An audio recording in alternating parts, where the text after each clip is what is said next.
خدا کی کتاب کا آغاز بادشاہ کی شایانہ شان ہوتا ہے۔ وہ ہمیں اتنا بتاتا ہے جتنا چاہتا ہے کہ ہم جانیں، اس سے زیادہ کچھ نہیں۔ خدا نے ابتدا میں زمین و آسمان کو پیدا کیا۔ ہر چیز جسے ہم چھو سکتے اور دیکھ سکتے ہیں اس کا ایک آغاز ہے، لیکن کائنات کے خالق اور مالک کا نہ کوئی شروع ہے نہ آخر۔ وہ اندیکھا ہے، ابدی روح ہے جو بیک وقت ہر جگہ موجود ہو سکتی ہے۔ وہ سب جانتا ہے اور دیکھتا ہے۔ کیا آپ اس کا نام جانتے ہیں؟ خدا کے بہت سے نام ہیں، مگر اس کا سب سے مشہور نام خداوند ہے۔ خدا کی کتاب کی اصل زبان میں اس کا نام یہوہ ہے، جس کا معنی ہے میں ہوں۔ تخلیق کی کہانی بادشاہ کی اصل زمین کی وضاحت کے ساتھ جاری رہتی ہے، اور زمین ویران تھی اور سنسان تھی، گہراؤں کے اوپر اندھیرا تھا، اور خدا کی روح پانی کی سطح پر جنبش کرتی تھی۔ وہ وقت لوگوں کے لیے ایک سیارہ تیار کرنے کا وقت تھا، اور خدا نے کہا کہ روشنی ہو جا، اور روشنی ہو گئی۔ خدا نے دیکھا کہ روشنی اچھی ہے، اور خدا نے روشنی کو تاریکی سے جدا کیا۔ خدا نے روشنی کو تو دن کہا اور تاریکی کو رات، اور شام ہوئی اور صبح ہوئی، سو پہلا دن ہوا۔ تخلیق کے پہلے دن خدا نے کیا کیا؟ اس نے روشنی کو حکم دیا کہ تاریکی کو الگ کر دے۔ بعد میں سورج زمین پر چمکنے لگا، مگر پہلے دن نہیں۔ خدا چاہتا ہے کہ ہم جان لیں کہ روشنی کا سرچشمہ وہ ہے۔ خدا نور ہے، اور اس میں ذرا سی بھی تاریکی نہیں۔ خدا نور کی طرح پاک ہے، اسے ناپاک نہیں کیا جا سکتا۔ جب روشنی کسی ناپاک چیز پر چمکتی ہے تو بھی وہ پاک رہتی ہے۔ خدا کامل ہے، خدا قدوس ہے۔ کیا آپ نے غور کیا کہ تخلیق کے وقت خدا کے ساتھ کون تھا؟ اس کا پاک روح وہاں تھا جو پانیوں کی سطح پر جنبش کرتا تھا۔ اس کا کلام بھی وہاں تھا جو بات کرتا تھا۔ ابتدا میں کلام تھا، اور کلام خدا کے ساتھ تھا، اور کلام خدا تھا۔ یہی ابتدا میں خدا کے ساتھ تھا۔ سب چیزیں اس کے وسیلہ سے پیدا ہوئیں۔ خدا کا پاک روح اور کلام ہمیشہ خدائے برحق کے ساتھ رہے ہیں۔ اسی لیے اس بادشاہ کے لیے کہا جا سکتا ہے کہ جب وہ اکیلا تھا تب بھی وہ اکیلا نہ ہوتا تھا۔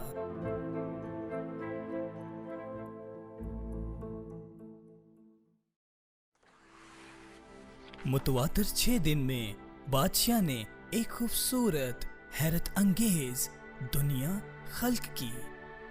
خدا نے صرف کہا اور عجائبات کامل صورت میں سامنے آ گئے۔ پہلے دن خدا نے کہا روشنی ہو جا، اور روشنی ہو گئی۔ دوسرے دن خدا نے زمینی ماحول بنایا جس میں ہم نیلا آسمان دیکھتے اور اندیکھی ہوا جس میں ہم سانس لیتے ہیں۔ خدا نے آکسیجن اور نائٹروجن جیسی زندگی کو قائم رکھنے والی گیسوں کے کامل مرکب سمیت آسمان بنایا۔ تیسرے دن خدا نے کہا خشکی نظر آئے، اور ایسا ہی ہوا۔ پھر خدا نے کہا زمین پر ہریالی ہو۔ فوراً گھاس، پھول، پودے اور پھل اگنے لگے، ہر ایک اپنی جنس کے موافق اپنے اندر بیج رکھتا تھا۔ چوتھے دن خدا نے سورج اور چاند کو حکم دیا کہ وہ چمکیں اور زمین پر دنوں، مہینوں اور برسوں کا نشان بنے۔ اس نے ستاروں کو بھی بنایا۔ پانچویں دن خدا نے کہا پانی مچھلیوں اور دوسرے جانداروں کو کثرت سے پیدا کرے، آسمان ہر طرح کے پرندوں سے بھر جائے، اور ایسا ہی ہوا۔ چھٹے دن خدا نے کہا زمین ہر طرح کے چوپایوں، جانوروں اور جنگلی جانوروں کو پیدا کرے۔ خدا نے ہر جاندار کو بنایا جو اپنی جنس کے موافق اولاد پیدا کر سکتا، اور اس کی پرورش کر سکتا تھا۔ اور خدا نے دیکھا کہ اچھا ہے۔ ہر طرف امن تھا۔ ابتدا میں سب جانوروں میں دوستی تھی۔ وہ ایک دوسرے کو نہ مارتے نہ کھاتے تھے۔ پودے ان کی خوراک تھے۔ ہر چیز مرتب تھی، گھڑی کی سوئیوں کی طرح۔ سورج زمین سے مخصوص فاصلہ بنائے رکھتا۔ چاند نئے چاند سے پورے چاند میں بدلتا رہتا۔ زمین اپنی ہوا، پانی اور فصل مادوں کا چکر چلاتی رہتی۔ حکومت اگر صحیح چلتی تو زمین کی سلطنت میں کسی اچھی چیز کی کمی نہ آتی۔ یہ بنی نوع انسان کے لیے مثالی گھر ہوتا۔ تخلیق کا ہر دن ہمیں بتاتا ہے کہ خدا کیسا ہے۔ پہلا دن بتاتا ہے کہ خدا قدوس ہے، وہ روشنی کی مانند کامل اور پاک ہے۔ دوسرا دن خدا قادر مطلق ہے، وہ سارے ماحول کو بناتا اور قائم رکھتا ہے۔ تیسرا دن خدا بھلا ہے، اس نے ہمارے لیے ہزاروں ہزار پودے اور خوراک بنائی ہے۔ چوتھا دن خدا وفادار ہے، سورج اور چاند اپنے اپنے مدار میں رہتے ہیں۔ پانچواں دن خدا زندگی ہے، اس نے سمندر میں مچھلیوں کو اور آسمان میں پرندوں کو رکھا ہے۔ چھٹا دن خدا محبت ہے۔ جانوروں کو تخلیق کرنے کے بعد ایسی مخلوق خلق کرنے کا وقت تھا جس پر وہ اپنی محبت نچھاور کر سکے۔ وہ وقت ایسی خاص شخصیات تخلیق کرنے کا تھا جو اس کے تقدس، قدرت، شفقت، وفاداری، زندگی اور محبت کا اظہار کر سکے۔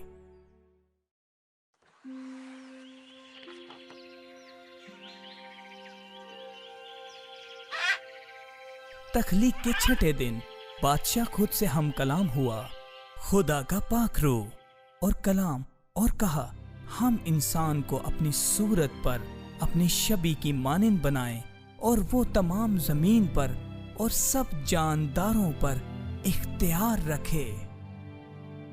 اور خدا نے انسان کو اپنی صورت پر پیدا کیا، خدا کی صورت پر اس کو پیدا کیا، نر اور ناری ان کو پیدا کیا۔ جب صحائف میں یہ کہا جاتا ہے کہ خدا نے انسانوں کو اپنی صورت پر پیدا کیا تو اس کا مطلب یہ ہرگز نہیں کہ خدا ہم جیسا ہے۔ اس کا مطلب ہے کہ ہمیں اس کی صفات اور شخصیت کی عکاسی کرنی ہے۔ جیسے رومی سکے پر بادشاہ کی شبیہ کی مہر ہوتی تھی، اسی طرح خدا کی صورت انسان پر مہر کی گئی ہے۔ پہلے آدمی اور عورت کو اپنے خالق کی طرح سوچنے، پیار کرنے اور بات کرنے کی صلاحیت دی گئی تھی تاکہ وہ اس کے ساتھ قریبی رشتے سے مسرور ہو سکیں۔ لوگوں کو خدا کے غلام نہیں بلکہ دوست بننے کے لیے خلق کیا گیا تھا۔ انسان کو اپنی صورت پر خلق کرنے کے باعث خدا نے انہیں اختیار دیا۔ لوگ زمین پر خدا کی طرف سے حکومت کرنے، اس کی دیکھ بھال کرنے، اس کے بھیدوں کو جاننے اور اس کے وسائل کو عقل مندی سے استعمال کرنے کے لیے خلق ہوئے تھے۔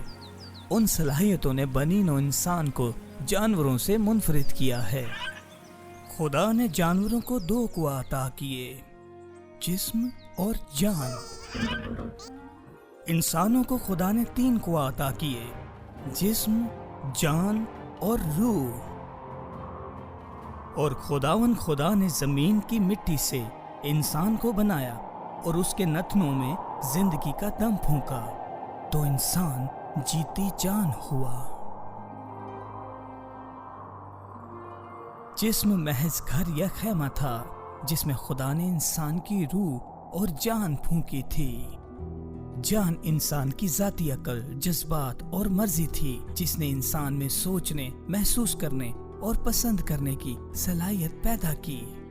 روح آدمی کو خدا سے منسلک کرتی ہے، جبکہ جسم انسان کو ظاہری دنیا سے جوڑتا ہے اور انسان کو اندیکھے خدا سے جوڑتی ہے۔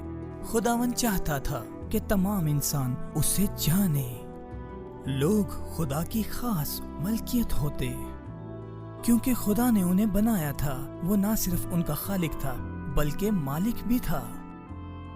خدا نے پہلے انسان کو آدم کا نام دیا جس کے معنی ہے زمین سے لیا گیا یا آدمی۔ اس کے بعد خدا نے پہلی عورت بنائی تھی، مگر اس سے پہلے کچھ تیاری کی ضرورت تھی۔ آدم کو ایک گھر اور ایک نوکری کی ضرورت تھی۔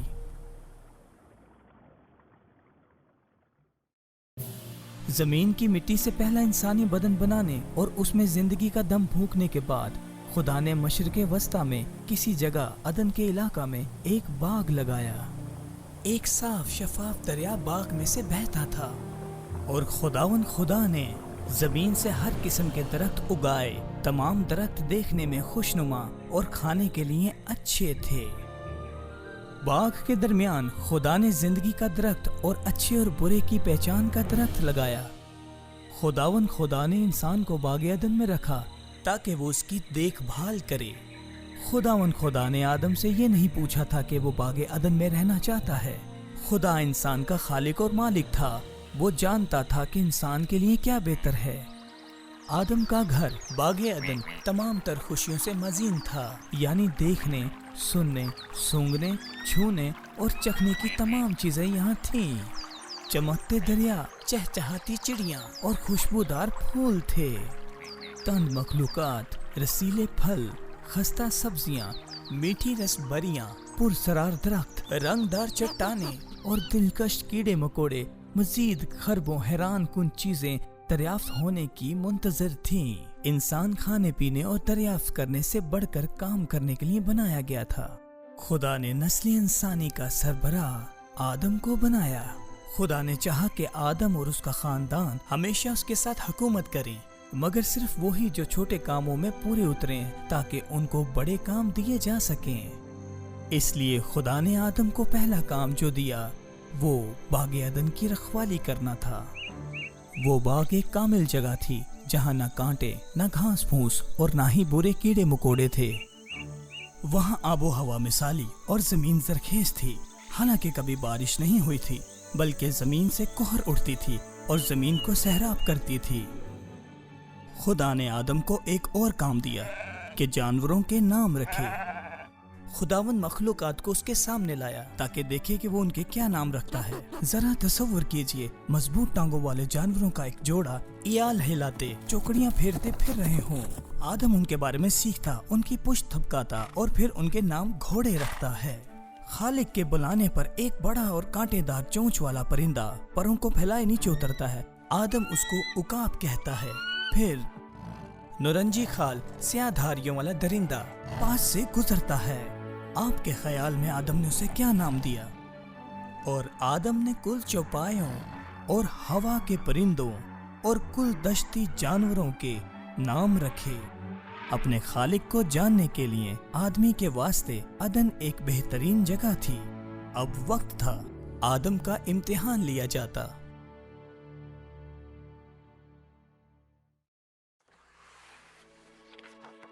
شروع سے خدا اور انسان دوست تھے، لیکن اس دوستی کو امتحان کی ضرورت تھی۔ کائنات کے بادشاہ نے اپنی بادشاہت کو زبردستی ماتحتی کرنے والی رایا سے نہ بھرا تھا۔ خدا آدم سے پیار کرتا تھا اور اس کے آنے والے خاندان اور اس کے لیے بہترین منصوبے رکھتا تھا، کیونکہ خدا لوگ چاہتا تھا، کٹ پتلیاں نہیں۔ اس نے ماننے کے لیے آدم کو ایک اصول دیا، اور خدا نے آدم کو حکم دیا اور کہا کہ تو باغ کے ہر درخت کا پھل بے روک ٹوک کھا سکتا ہے، لیکن نیک و بد کی پہچان کے درخت کا کبھی نہ کھانا۔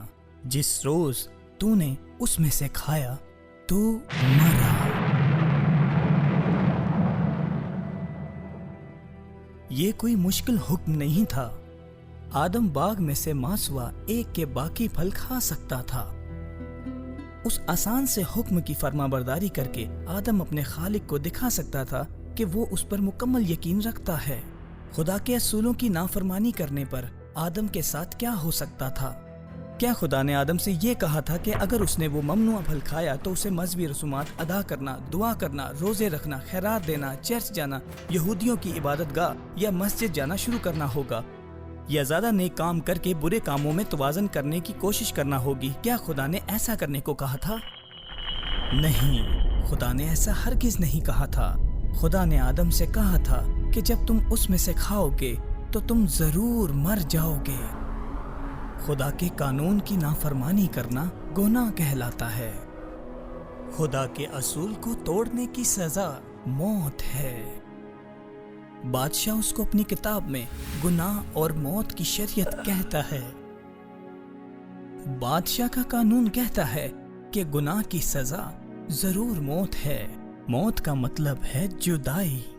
جب آدم نے خدا کے ایک حکم کی نافرمانی کی تو وہ فوری طور پر مرجھانے اور مرنے لگا، جیسے ایک ٹوٹی ہوئی شاخ درخت سے یعنی اپنی زندگی کے ماخذ سے جدا ہو جاتی ہے۔ جب آدم نے کائنات کے بادشاہ کی مرضی کے بالکل برعکس اپنی مرضی پوری کرنے کا فیصلہ کیا تو اس کا یہ عمل بغاوت اور گناہ کہلایا۔ گناہ خدا اور انسان کی دوستی کو ختم کر دیتا ہے۔ گناہ انسان کو بوڑھا کرتا اور ختم کر دیتا ہے۔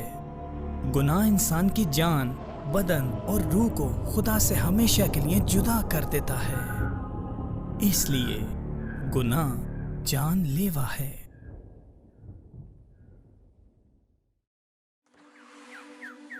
خدا نے پہلے انسان کو نوکری دی اور ایک حکم ماننے کے لیے دے کر کہا کہ اب وہ وقت ہے کہ ایک عورت بنائی جائے۔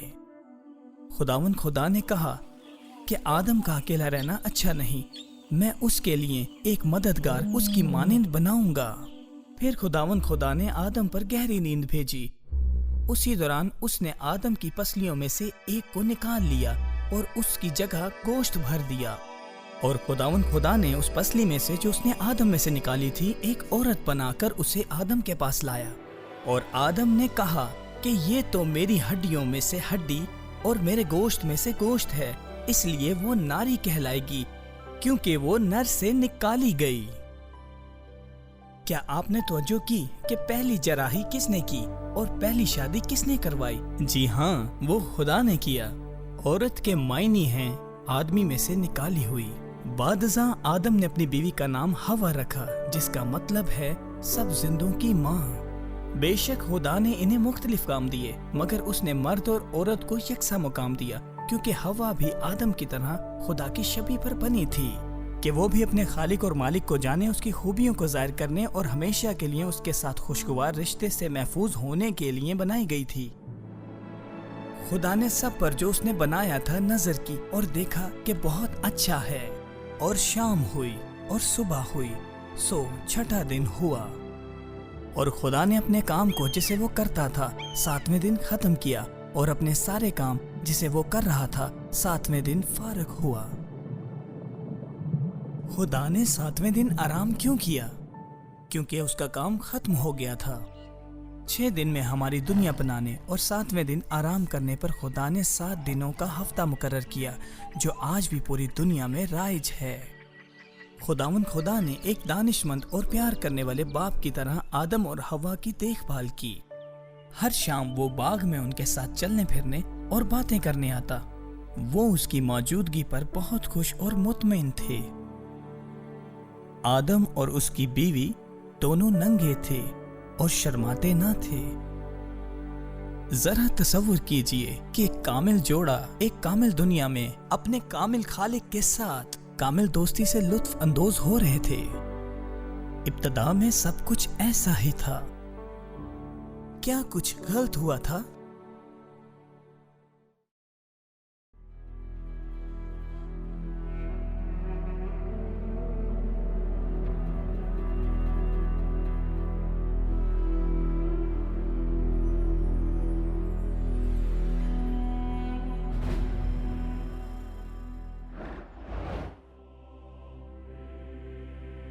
اس سے پہلے کہ ہم یہ جانیں کہ زمین پہ کیا غلط ہوا، ہمیں آسمان کے متعلق کچھ سمجھنے کی ضرورت ہے۔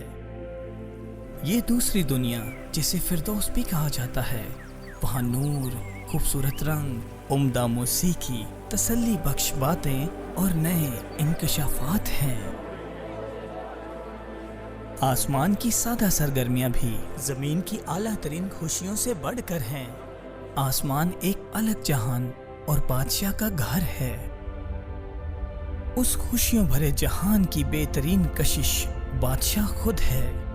اس مقدس مقام کا ہر کونا اس جاہ و جلال کا آئینہ دار ہے، اور ہر شہر ایسے خالص سونے کا تھا جیسے شفاف کانچ ہو۔ آسمان کے متعلق زیادہ تر تفصیل ہمیں صحائف کی آخری کتاب مکاشفہ میں ملتی ہے۔ خدا نے یوحنا نبی کو آسمان دکھایا اور کہا کہ جو کچھ اس نے وہاں دیکھا ہے اسے لکھے۔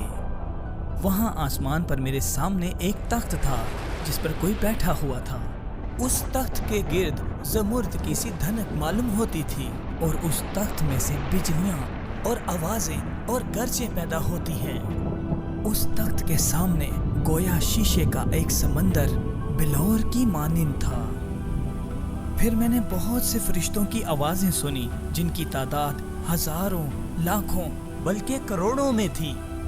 وہ سب تخت کے گردا گرد بغیر رکے کہتے رہتے ہیں، قدوس قدوس قدوس خداوند خدا قادر مطلق، جو تھا، جو ہے، جو آنے والا ہے۔ فرشتہ کے معنی پیغمبر، فرشتے خدمت گزار روحیں ہیں۔ اپنے خالق کی مانند فرشتے بھی انسان کو نظر نہیں آتے، ماں سوا جب کسی کام سے بھیجے جائیں تو ضرورت کے تحت وہاں نظر آتے ہیں۔ آسمان کے بادشاہ نے انسانوں سے پہلے فرشتوں کو بنایا۔ اپنی کتاب میں وہ ہمیں بتاتا ہے، اور سب فرشتے خوشی سے للکارتے تھے۔ فرشتوں نے خدا کو دنیا بناتے دیکھا تھا۔ خدا نے فرشتوں کو یہ صلاحیت دی کہ وہ خدا کو جان سکیں، اس کی عبادت، پرستش اور خدمت ہمیشہ کرتے رہیں۔ فرشتے خدا کے غلام نہیں تھے۔ انسانوں کی طرح خدا نے انہیں بھی اپنی خدمت کے لیے مجبور نہیں کیا تھا، کیونکہ وہ خوشی اور مرضی سے خدمت کرنے والے خادم چاہتا تھا۔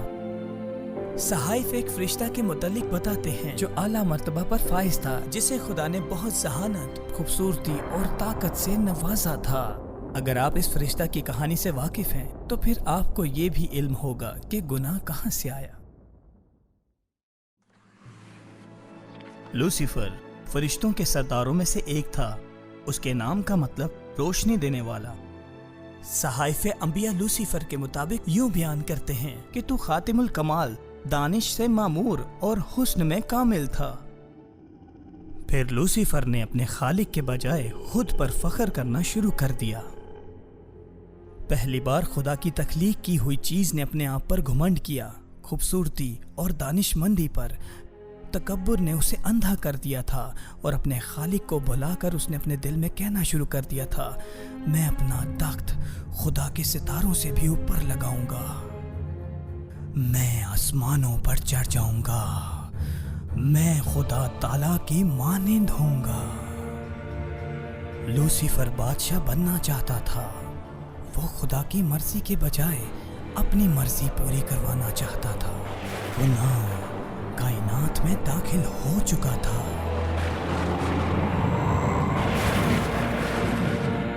لوسیفر نے ایک تہائی فرشتوں کو بغاوت کے لیے قائل کیا، مگر خدا جو گناہ کو برداشت نہیں کر سکتا، اس نے انہیں آسمانی گھر سے نکال باہر کیا۔ لوسیفر کا نام شیطان رکھ دیا گیا، یعنی الزام لگانے والا۔ اسے ابلیس بھی کہا جاتا ہے، مطلب دھوکے باز۔ برے فرشتوں کو بدروحیں کہا جاتا ہے۔ ابلیس اور اس کی بدروحوں کے لیے خدا نے کسی خفیہ تاریخ مقام پر ایک قید خانہ تیار کیا ہے۔ اس مقام کو دوزخ اور آگ کی جھیل کہا جاتا ہے۔ یہ خدا سے ہمیشہ کے لیے جدائی کی جگہ ہے، جہاں باقی مزید مشکلات کا سبب نہیں بنیں گے۔ ایک دن شیطان اور اس کی سب بدروحیں ہمیشہ کے لیے قید خانہ میں بند کر دی جائیں گی، لیکن ابھی تک وہ سب وہاں نہیں ہیں۔ پھر وہ بدروحیں کہاں گئیں جب خدا نے انہیں آسمان سے نکالا تھا؟ وہ زمین کی فضاؤں میں منتقل ہو گئی۔ وہاں ابلیس نے اپنے فرشتوں کے مختلف عہدے بنا دیے ہیں۔ اگر وہ آسمان پر حکومت نہیں کر سکا تو وہ زمین پر حکومت کرے گا۔ اس لیے صحائف شیطان کو ہوا کی علمداری کا حاکم، یعنی وہ روح جو اب نافرمانی کے فرزندوں میں تاثیر کرتی ہے۔ ابلیس اور اس کی بدروحیں ہمیں دکھائی نہیں دیتی، مگر وہ موجود ہیں۔ ہم یہ نہیں جانتے کہ وہ کیسی نظر آتی ہیں، مگر ان کے گھنونے اور برے مقاصد کو جانتے ہیں۔ وہ لوگوں کو اپنی تاریکی اور بربادی کی بادشاہی میں لانے کے لیے پر طرح کا حربہ استعمال کریں گی۔ وہ آپ کو برباد کرنے کے لیے بالکل نہیں رکیں گی۔ شیطان بھی اپنے آپ کو نورانی فرشتے کا ہم شکل بنا لیتا ہے۔ تمہارا مخالف ابلیس گرجنے والے شیر ببر کی طرح ڈھونڈتا پھرتا ہے کہ کس کو پھاڑ کھائے۔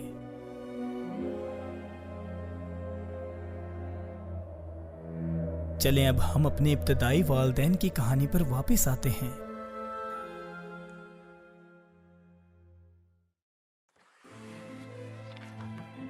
آدم اور حوا کی زندگیاں اہم واقعات اور مقصد سے بھری تھی۔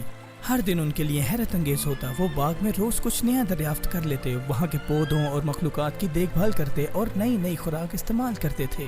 ہر شام ان کے لیے عمدہ ہوتی جب ان کا خالق اور مالک خود ان کے پاس آ کر انہیں عزت دیتا تھا۔ انہیں خدا کے ساتھ چلنا پھرنا، باتیں کرنا اچھا لگتا تھا۔ آدم اور اس کی بیوی باغ کے گھر میں بہت خوش تھے، لیکن شیطان خوش نہیں تھا۔ وہ خدا اور ان دونوں مخلوقات سے بھی نفرت کرتا تھا جو خدا کی شبیہ پر بنائی گئی تھی۔ پھر شیطان، جو آسمان کی بادشاہت چھیننے میں ناکام ہو چکا تھا، اس نے زمین کی بادشاہت پر قبضہ کرنے کی سازشیں شروع کر دیں۔ وہ خدا کے قانون کو توڑنے کے لیے آدم پر، جو نسل انسانی کا سربراہ تھا، قبضہ کرنا چاہتا تھا۔ وہ آدم کو براہ راست اکسا نہ سکا۔ ایک دن حوا نے ایک آواز سنی۔ یہ نہ آدم تھا اور نہ ہی خدا، یہ ایک سانپ تھا، ایک بولنے والا سانپ جو حوا کے لیے ایک نئی قسم کی دریافت تھی۔ وہ نہیں جانتی تھی کہ خدا کا دشمن اس سانپ کو استعمال کر رہا تھا، نہ ہی یہ جانتی تھی کہ آدم کو اکسا کر خدا کا حکم توڑنے کے لیے شیطان اسے استعمال کر رہا ہے۔ سانپ کو بے صبری سے انتظار تھا، اس کی مکار آنکھیں حوا کو ڈھونڈ رہی تھیں، اور اس نے عورت سے کہا، کیا واقعی خدا نے کہا ہے کہ باغ کے کسی درخت کا پھل تم نہ کھانا؟ شیطان چاہتا تھا کہ حوا خدا کے الفاظ پر شک کرے۔ وہ یہ چاہتا تھا کہ حوا سوچے کہ خدا ان دونوں میاں بیوی سے کچھ چھپا رہا ہے۔ حوا نے کہا، ہم باغ کے ہر درخت کا پھل کھا سکتے ہیں، لیکن خدا نے کہا ہے کہ جو درخت باغ کے بیچ میں ہے اس کا پھل نہ کھانا اور نہ چھونا، ورنہ مر جاؤ گے۔ سانپ نے عورت سے کہا، تم ہرگز نہیں مرو گے، بلکہ خدا جانتا ہے کہ جس دن تم اسے کھاؤ گے تمہاری آنکھیں کھل جائیں گی اور تم خدا کی مانند نیک و بد کے جاننے والے بن جاؤ گے۔ پھر حوا نے کیا کیا؟